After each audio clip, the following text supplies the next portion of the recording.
এই গীতার শ্লোক আমরা কিসের জন্য পাঠ করতেছি বা কেনই এখানে এসেছি? ভগবান শ্রীকৃষ্ণ প্রথম শ্লোকের মধ্যেই বলেছিলেন এই দেহটা কিন্তু মা আমাদের কুরুক্ষেত্রর মা, আমরা সবসময়ের জন্য যুদ্ধ করতেছি।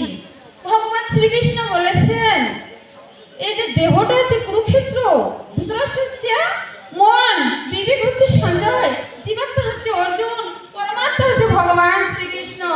ভগবান শ্রীকৃষ্ণ এটা দিয়ে বোঝাচ্ছেন এই রথটা যে ভগবান শ্রীকৃষ্ণ রথের মধ্যে বসে আছেন, সেই রথটা হচ্ছে আমার এই দেহ, আমার এই দেহ রথ।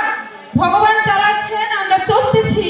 ভগবান শ্রীকৃষ্ণকে অর্জুন জিজ্ঞাসা করেছিলেন, হে প্রভু, হে সখা, আমরা এতদিন যাবত যুদ্ধ করতেছি, এই রথ তো ঠিক ছিল, আজকে এই রথ পুরে ছাই হয়ে গেল।